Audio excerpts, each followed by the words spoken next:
Hello everybody, today I just wanted to create a bit of a different video to some of my other videos. I haven't really talked much about my actual experience studying my A-level subjects since I started and I was finding maths really hard. But today I wanted to do a bit of a different video and I am spilling the tea. I just have some berry tea, which I probably won't be able to drink much of, to be honest, because it's very hot. I just made it.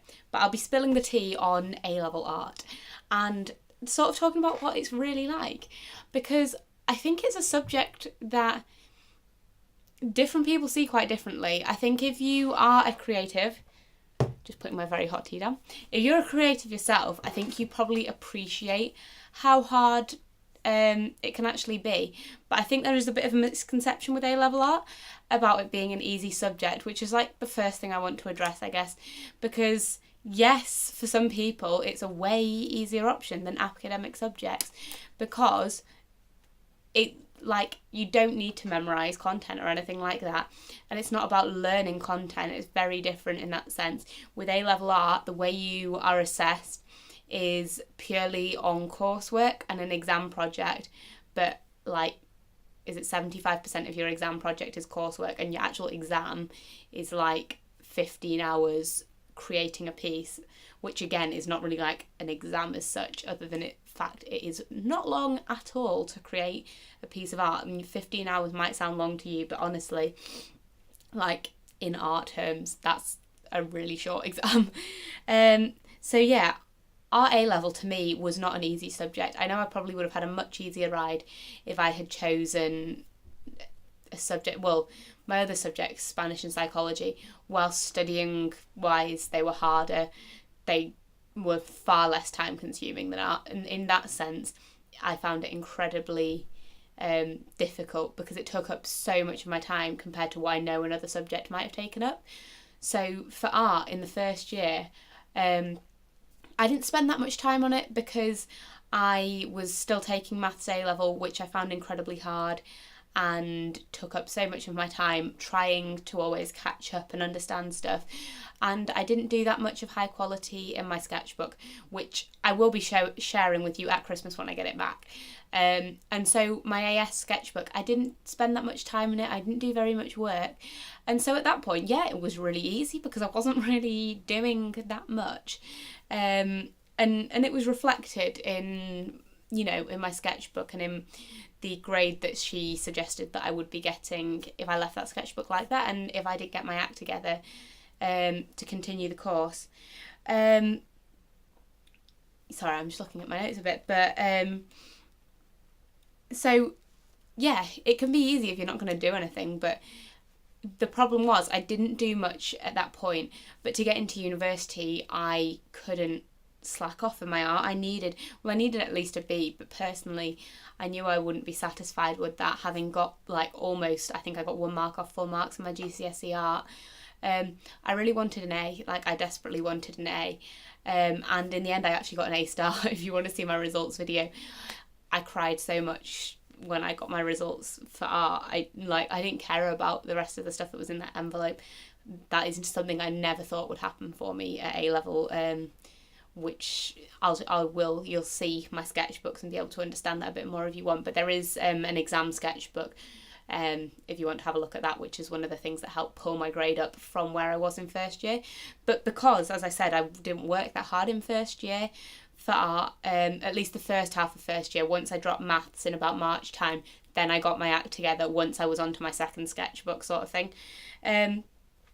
It meant that in second year I had to put so much time and effort into my art because I needed to catch up. I hadn't done the work I needed to do, and it became incredibly time consuming. I got myself involved with the school play, which was in about November time, late November, but involved like practices twice weekly and lunch times right from September through to November. And whilst it was a good experience, I shouldn't have participated in that, because that took up so much time that I could have spent on my art.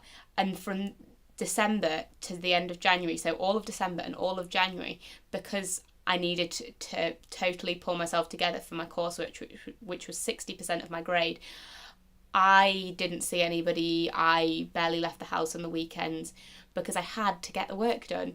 And so for my final piece, although it wasn't all the work I did in that point, because I had to sort out my first sketchbook, sort out my second sketchbook, so the like refinement areas, which I've always been bad at, I had to add more work into those sections to get my grade up, because your grade is split into different assessment objectives, and that is one assessment objective. I needed to get my marks up in that area. But aside from that, just including my final piece for my coursework project, because I needed to absolutely pull that out of the hat and like blow them away, I set myself up for a really difficult piece. And it basically involved 4 60 by 60 centimetre boards, each in centimetre squares. So like 60 by 60 centimetre squares, which had a square and like 3 dots on top of every single square on 4 boards.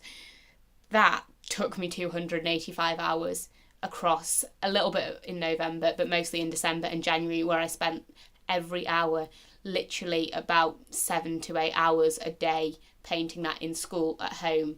Every hour I had was spent painting that. I didn't do anything for my other subjects. So yeah, A-level art is time consuming if you want to do well. And I think people underestimate that, but I literally barely saw my friends for 2 months when I had to spend every waking hour trying to catch up.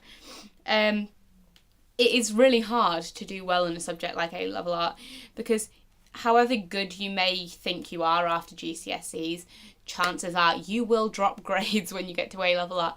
It is honestly a miracle, which I don't understand, that I managed to get the grade I did. My teacher never gave me any inkling that I would be able to do that well. And quite frankly, I wasn't expecting it. Sorry, this really straight piece of hair is annoying me.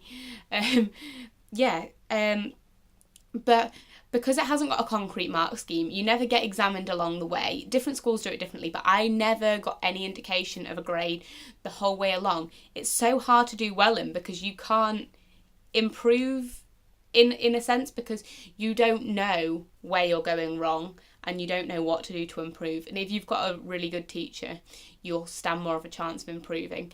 But I had no idea where I was. I didn't know what I was doing. All that being said, it can be a really rewarding subject, and if you love it and if you put the time and effort into it and if you really enjoy it, it can be so rewarding. For me, I entered the National Students' Art Exhibition 2 years running and got work in 2 years running. So in first year, I got my final piece in, and I have a vlog of me going to the exhibition, and it was an amazing day, and I highly recommend you watch that video, because that was something like no other. Unfortunately, I couldn't go this year, but I got 2 of my pieces in this year, including the squares one, and then a picture I did of my parents in my final exam, which was a 15-hour exam, which again, you will get to see at Christmas. But yeah, so in that sense, it was very rewarding, because my work got exhibited in the Mall Galleries in London, which was incredible. But you have to sort of weigh up how that works for you. And if you're like, oh, I'm not sure what I want to take, yeah, maybe I kind of like art, might not be for you. You really need to be passionate about art if you are going to place that commitment, because if you want to do well, it is a major commitment. And honestly, if you're wanting to get a high grade in a subject and you're not sure if art's for you, it might not be the right thing, because often to get into university, it doesn't matter what subject you've done. If you want to do something arts-based, you do need your art or photography or textiles, whichever area. There are different art subjects, but I did fine art. But yeah, if you aren't entirely sure, it might not be for you, and it is definitely worth thinking about. Yeah, I think I've addressed everything I've written down. I haven't drunk my tea, but I hope I've spilt a little tea on art. And if you have any other questions, please ask in the comments, or I can do more videos about art. But I think people don't often understand what art A-level is really like, and if you're watching this before you start, hopefully this has let you know a bit more what it's like. And if you've done art A-level, you can probably relate, because the stresses are real. Anyway, thank you for watching. I really hope you've enjoyed this video, and I am starting university next week. I don't know whether I'll have any more videos up before. I'm going to Dublin with my mum for the next 3 days. So I'm hoping to do sort of like, I won't do like vlogging, but I might do a bit of a Dublin scrapbook. I've got a new computer, so I need to test out the editing software. So depending on how much time, I might have one of those. Otherwise, the next video will be a moving in vlog, which is terrifying, but also incredibly exciting. All of my friends have moved in now and I am ready to go whilst terrified to leave home. Yeah, but on that note, I will see you soon. Bye.